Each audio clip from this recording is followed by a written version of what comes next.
విజ్ఞాపన ప్రార్థన కొరకు మనకు చెప్పి ఉన్నారు. అలాగే రెండో మాట చూసుకున్నట్లయితే పశ్చాత్తాపం కొరకు దేవుడు చెప్పి ఉన్నారు. అయితే మనం మూడో మాట ఒకసారి ధ్యానించుకుందాం. యోహాను సువార్త 19:26 ఒకసారి చదువుకుందాం. యేసు తన తల్లియు తన ప్రేమించిన శిష్యుడు దగ్గర నిలిచిండుట చూచి, అమ్మ ఇదిగో నీ కుమారుడని తన తల్లితో చెప్పాను. తర్వాత శిష్యుని చూచి, ఇదిగో నీ తల్లి అని చెప్పాను. తన తల్లిని ప్రేమించిన శిష్యునికి అప్పగించడం మనం ఇక్కడ చూస్తాము. అయితే మూడో మాట ద్వారా మనం నేర్చుకునేది ఏంటంటే బాధ్యతను మనం నేర్చుకోబోతున్నాము. అయితే ఇక్కడ మూడో మాట దేవుడు చెప్పిన సమయంలో ఆయన ఎంతో ఆ బాధను అనుభవించి ఎన్నో కొరడా దెబ్బలు తిని అనేకమైన వ్యాధులతో ఆయన ఉన్న సమయంలో తన తల్లిని తన శిష్యునికి బాధ్యతగా అప్పగిస్తున్నాడు.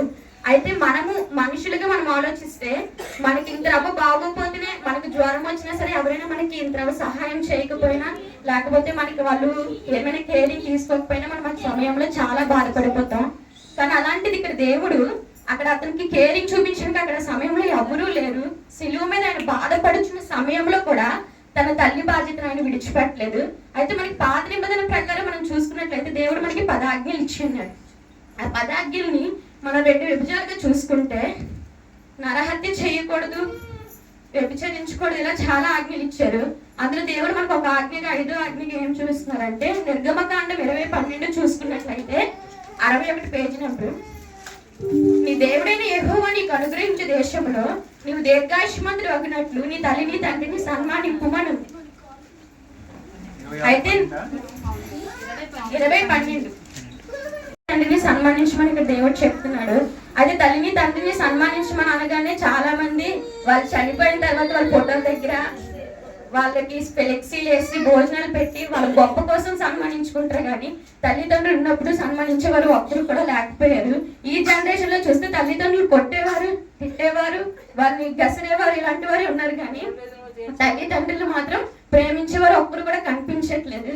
అయితే దేవుడానికి మనకి ఏం చెప్తుందంటే తల్లిదండ్రులు సన్మానించేవారిగా ఉండమని చెప్తుంది. ఇప్పుడు నువ్వు శుభ్రంగా ఉన్నా, నువ్వు నీట్గా ఉన్నా, నువ్వు సంపాదించుకుంటున్నా కూడా నీ తల్లిదండ్రులు సన్మానించలేకపోతున్నావు. కానీ దేవుడు సిలువ మీద ఉండి కూడా తన తల్లి బాధ్యతను అయినా మర్చిపోలేదు. ఈరోజు మనం చాలా మంది చూసుకుంటే తల్లిదండ్రుల బాధ్యత నాకు కాదులే, నా అన్నదమ్ముడికి లేకపోతే నా అక్క చెల్లెలకు అనుకుంటాం. కానీ ఒకరితో మన తల్లిదండ్రులు మనం కంపేర్ చేసుకోకూడదు. నువ్వెంత చూపించాలో అంత ప్రేమని తల్లిదండ్రులకు నువ్వు చూపించాలని దేవుడు చెప్తున్నాడు. అట్టిదిగానే ఎఫ్సి గ్రంథము 6వ అధ్యాయము 1-3 వరకు చూసుకుంటే పేజీ నెంబర్ 176, 1-3. పిల్లలారా, ప్రభువునందు మీ తల్లిదండ్రులకు విధేయులై ఉండుడి, ఇది ధర్మమే. నీకు మేలు కలుగునట్లు నీ తండ్రిని తల్లిని సన్మానింపుము, అప్పుడు నీవు భూమి మీద దీర్ఘాయుష్మంతుడు వగుదువు. ఇది వాగ్దానముతో కూడిన ఆజ్ఞలలో మొదటిది. ఇక్కడ దేవుడు చెప్తుంది ఏంటంటే మొదటిగా మనకు చెప్పింది సన్మానించమని చెప్పారు. ఇక్కడ పిల్లలారా ప్రభువునందు మీ తల్లిదండ్రులకు విధేయులై ఉండుడి, ఇది ధర్మమే. మన తల్లిదండ్రులకి విధేయులై ఉండడం అనేది ధర్మం అని దేవుడు మనకి చెప్తున్నాడు.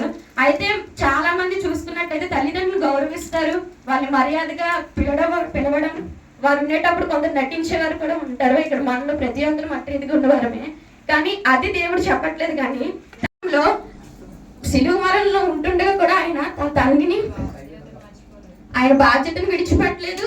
తర్వాత తన తల్లి యేసు పుట్టిన కాడి నుంచి ఆయన వల్ల ఆమె సంతోషపడింది కానీ ఆనందపడింది. కానీ ఏనాడు కూడా యేసు వల్ల ఆమె దుఃఖపడ్డం కానీ ఒకరితో మాట పడ్డం కానీ ఆవిడ చేయలేదు. అంటే దేవుడు చేసే పనుల ద్వారా ఆవిడ ఏ రోజు కూడా బాధపడలేదు. అదే దేవుడు మనకి చెప్పేది ఏంటంటే నీ వల్ల నీ తల్లిదండ్రులు సంతోషపడాలి కానీ నీ వల్ల బాధపడకూడదని చెప్తున్నారు. ఇప్పటి వరకు నాతో సహాయకుడు ఉన్న ప్రతి ఒక్కరిని కూడా మన తల్లిదండ్రులు మనం బాధ పెట్టి ఉంటాము. ఈ రోజు ఇప్పుడు ఈ క్షణంలో మనం మాట తీసుకున్నాం, మన ద్వారా మన తల్లిదండ్రులు సంతోషపడకపోయినా పర్వాలేదు కానీ మన వల్ల వాళ్ళు బాధపడకూడదని దేవుడు మాట్లాడుతున్నాడు. అలాగే యోహాను సువార్త 17:4 చూసుకున్నాం. చేయుటకు నీవు నాకు ఇచ్చిన పని నేను సంపూర్ణముగా నెరవేర్చి భూమి మీద నేను మహిమపరచుతిని. ఇక దేవుడు సిలువ వేసే ముందు రోజు ప్రార్థన చేసిన ప్రార్థన మాట ఇది. అయితే దేవుడు మనకి లోక సంబంధమైన వారి కోసం చెప్పారు. ఇప్పటి వరకు తల్లిదండ్రులు అంటే లోక సంబంధమైన తల్లిదండ్రుల కొరకు మనం ఎట్రీతిగా జీవించాలి, ఎట్రీతిగా ఉండాలని దేవుడు మనకి చెప్పి అన్నాడు. అయితే ఇక్కడ దేవుడు మనకు వచ్చేసరికి ఆత్మ సంబంధమైన విషయం వరకు చెప్తున్నాడు. ఇప్పటి వరకు తన తల్లి కోసం మనం చూసి ఉన్నాము.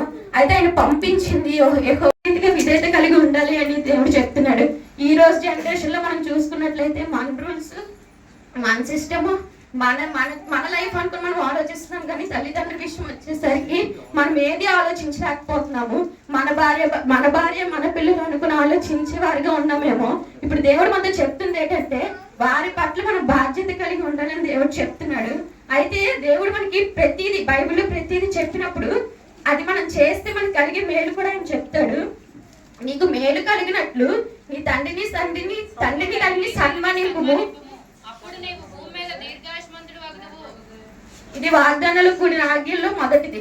దేవుడు ఇచ్చిన ఆజ్ఞల్లో మొదటిగా దేవుడు ఇస్తుంది ఏంటంటే నువ్వు తండ్రిని సన్మానిస్తే దీర్ఘాయుష్మంతుడు అవుతావని, నువ్వు మేలులతో నింపబడతావని చెప్తున్నారు. మనం ఒకనొకప్పుడు అన్నిల జనులుగా ఉండేటప్పుడు ఏదైనా దానం చేస్తే మనకి పుణ్యం వస్తుంది, లేకపోతే ఇక్కడికి వెళ్తే పుణ్యం వస్తుంది, అక్కడికి వెళ్తే పుణ్యం వస్తుంది మనం అనుకుంటాం. కానీ దేవుడు చెప్పేది ఏంటంటే నీ తల్లిదండ్రుని సన్మానిస్తే, నీ తల్లిదండ్రులు నువ్వు ప్రేమిస్తే, వాళ్ళకి విజేత కలిగి ఉంటే నీకు అనేకమైన మేలులతో దేవుడు నింపుతానని చెప్తున్నాడు. ఆ మేలులు నీకు కావాలనుకుంటే, నువ్వు దీర్ఘాయుష్మంతుడు ఉండాలనుకుంటే నీ తల్లిదండ్రులు సన్మానించేవాళ్ళుగా ఉండాలి. అయితే మనం చూసినట్లయితే చాలా మంది తల్లిదండ్రులు దూషిస్తారు, చాలా మంది తల్లిదండ్రులు కొట్టేవారు ఉన్నారు. కొందరైతే రోడ్ల మీద, ఫుట్పాత్ మీద, ఓల్డ్ ఏజ్ హోమ్ లో కూడా వదిలేసేవారు ఉన్నారు. అలాంటి వారి కోసం దేవుడు ఏం చెప్తాడో చూద్దాం. మత్తయి సువార్త 15:4 అధ్యాయము చదువుకుందాం. Page number 16. 15 అధ్యాయం 4వ వచనం. తల్లిదండ్రులను గణపరచమనియు తండ్రినైనను తల్లినైనను దూషించువాడు తప్పక మరణం పొందవలననియు దేవుడు సెలవిచ్చుచున్నాడు. తల్లిదండ్రులు దూషిస్తే తప్పక మరణము సంభవిస్తుందని దేవుడు మనకు చెప్తున్నాడు. మరణము వస్తుంది నీకేం తెలీదు అన్నట్టు మాట్లాడుతున్నారు.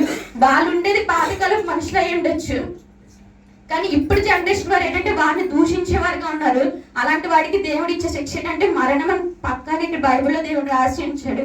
కానీ మరణానికి మనం పాత్రలు కాకూడదు. ఆయన ఇచ్చే మేలులకి, ఆయన ఇచ్చే దేవుడు ఇచ్చే అనేకమైన ఆశీర్వాదాలకి మనము పాత్రలు అవ్వాలంటే తల్లిదండ్రులు సన్మానించేవారుగా ఉండాలి, తల్లిదండ్రులు మనం ప్రేమించేవారుగా ఉండాలి. వాళ్ళకి విధేయత కలిగి జీవిస్తే దేవుడు మనకి అనేకమైన మేలులతో నింపుతానని చెప్తున్నారు.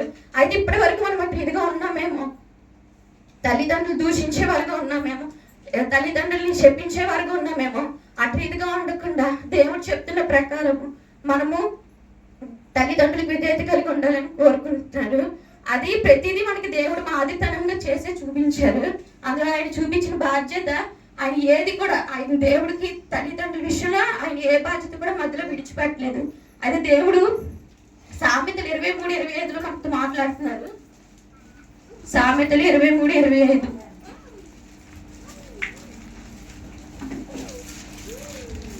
నీ తల్లిదండ్రులను నీవు సంతోషపెట్టవలెను, నేను కనిన తల్లిని ఆనందపరచవలెను. నా కుమారుడా, నీ తల్లిదండ్రులని నేను సంతోషపెట్టవలెను, నిన్ను కనిన తల్లిని ఆనందపరచవలెను.